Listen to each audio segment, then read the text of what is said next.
Now, this is another day when I say, thank goodness Merrick Garland is not an associate justice on the Supreme Court. As imperious as always, he emerged today, of course, refusing to take any questions, to defend his department's actions vis-a-vis former President Trump.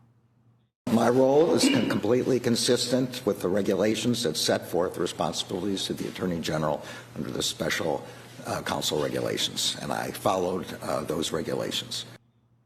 Look, let's be very clear here. The issue is, are you, sir, acting in good faith, or are you part of a political operation to get a conviction of Trump by any means necessary? 81% of Republicans believe this about all, this is all about politics and protecting one of the more destructive presidents the United States has ever had, Joe Biden, and they're right. Now, consider the situation this way. No one believes that Merrick Garland would still be AG if he hadn't greenlit a special prosecutor in this case. Everyone on MSNBC and CNN believes that Garland is trying to put Trump in jail, no matter where the facts lead. Otherwise, they would be calling tonight for his removal. It's really not that complicated. And any of the lawyers on TV, any of the presidential candidates or former officials with really big titles who claim that Trump is, quote, toast, or act like this is a slam dunk case, they're embarrassing themselves. They know, or should know, that every piece of information about this case has been presented by the federal government to a Trump-hating media, and it has been framed in the worst possible light for him.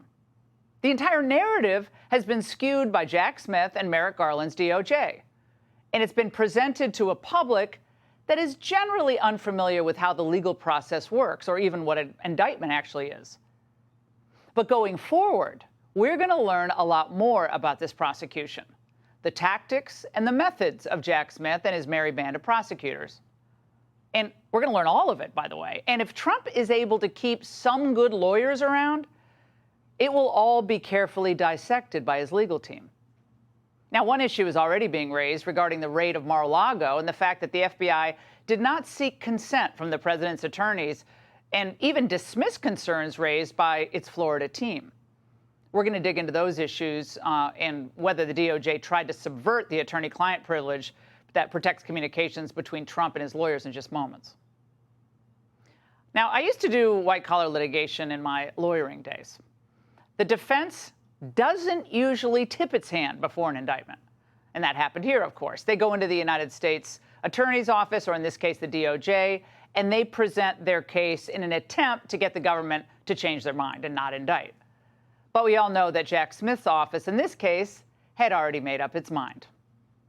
The fact is, this indictment is the best they've got. The facts that were outlined in the indictment, the best they've got. And I'm not that impressed.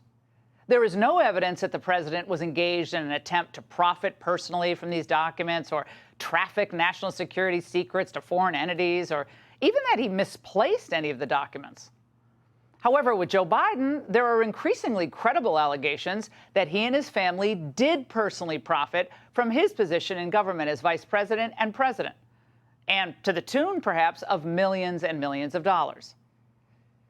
The sad truth is, our media apparently does not believe there are any real national security implications for the family of a sitting president or vice president to be setting up shell companies that will funnel foreign money back to the family coffers, presumably in exchange for influence. Why else would they do it?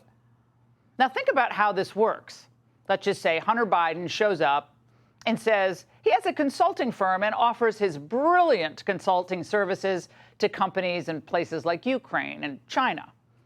Now, certainly, they're not paying for the business acumen of this guy. Anyway, my computer, I'd taken tons of just left that cam on. He would always put them. He had my passcode and all that kind of shit. You know what I mean? And it was crazy shit. And somebody stole them during that period of time. So it's all apparently hunky-dory with Jake Tapper and the crowd over at CNN, that this actually takes place, not a security concern.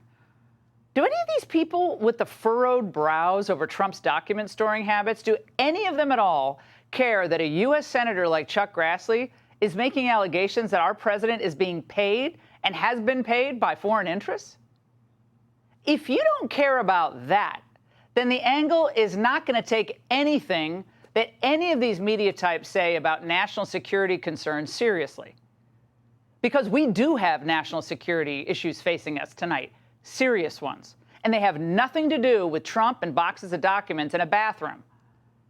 Did those boxes of Mar-a-Lago documents cause the 13 service members to be slaughtered during that botched Afghanistan pullout? Did those boxes at Mar-a-Lago convince the Pentagon that we now have such a weakened industrial base that we can't beat China if they take Taiwan? Or did those boxes of documents at Mar-a-Lago leave our border open to potential terrorists? And now we're worried about Chinese agents in the United States? Of course, the answer is no to all of the above. Hey, Sean Hannity here. Hey, click here to subscribe to Fox News YouTube page and catch our hottest interviews and most compelling analysis. You will not get it anywhere else.